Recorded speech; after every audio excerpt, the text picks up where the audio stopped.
Well, I kind of want to say the same thing here. When all else fails, read the instructions.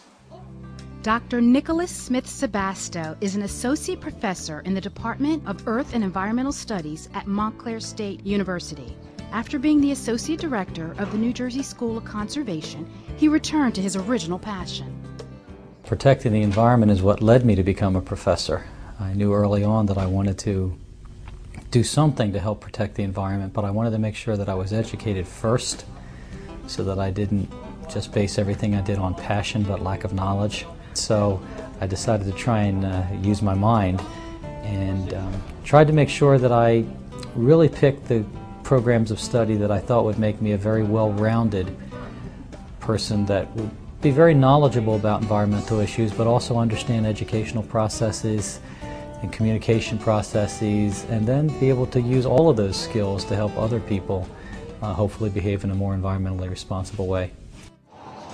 I did want to take things and go beyond the classroom. I think it's really important when students see their professor putting the theory into practice, if you will. It's one thing for me to teach about how to be environmentally responsible, but it's another thing for me to demonstrate how to be environmentally responsible. And I think that that really resonates with the students when they can see a faculty member who's doing something. My compost. It took a lot of research for Dr. Smith Sebasto to bring a food residue composter to Montclair State University. Now, in addition to being a professor, he acts as a leading environmentalist. My most current research is looking at the food composting project. The first thing I wanted to study was, could we even do it?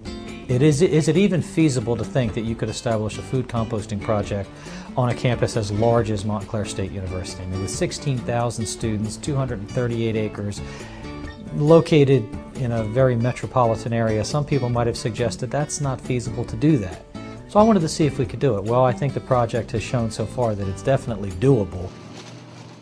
The composting machine uses food residues combined with wood chips. In 3 days, the resulting compost is used for landscaping projects on campus.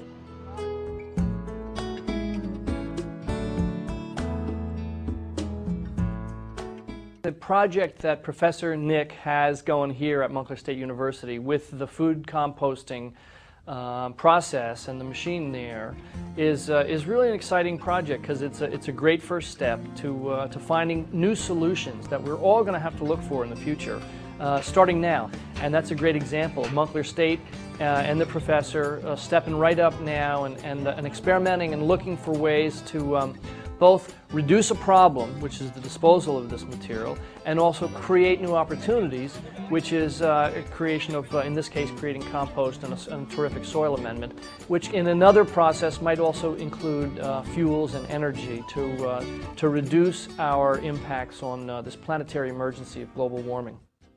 The composting machine it's very direct. It's much more direct than most recycling, actually, because it keeps, for every ton of food waste it keeps out of the landfill, it's at least 1 metric ton of carbon equivalent that it keeps from being emitted from the landfill. In this country, landfills are the largest source of methane gas. Methane gas is a gas that has at least 21 times more heat-trapping potency than carbon dioxide. So methane is something we really, really want to avoid production of. It's so much more potent that if we can do something to just keep food waste from going in there and creating methane, then why shouldn't we do that, you know? He's producing a soil amendment that's going to reduce the need for fertilizers and reduce the need for fertilizers which are made from oil. And so maybe we'll buy less oil, and that's again going to reduce climate change. So many people have asked me, why isn't everybody doing this? Well, I guess it just took somebody who was willing to demonstrate that it's possible. Now I'm hoping that as more and more people sign on to demonstrate this, that before long it'll become the norm. But what does all this provide to Dr. Smith Sebasto? Teaching provides an unbelievable rush for me. I'm very lucky in that my work is my play. I love what I'm doing so much that, in fact, if I'm not doing something related to the environment, that's work for me. I want to create an enthusiasm about the subject matter And I do that by trying to be enthusiastic about it myself and encourage them to realize that they are in control of the future, that the world the way they know it is not going to stay the way it is. So if it is to be, it is up to me. That if they don't like the condition of the environment, or if they don't like the thought about their children not having clean air or clean water, then it's up to them to make a difference. It really excites me when I look out into the audience and I can see students and I know that they've gotten it. You see that, they've had that aha moment. I can see it in their eyes. And frankly, I can't imagine myself doing anything else. I've received 6 teaching excellence recognitions in my career, and I think the thing that makes me the most proud about them is that 4 of them came as a result of nominations by my students.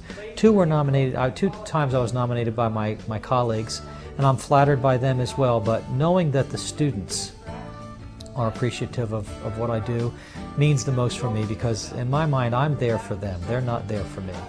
I've taken this job because I want to try and help teach young people and help them make some decisions and think about ways to live more lightly on the planet.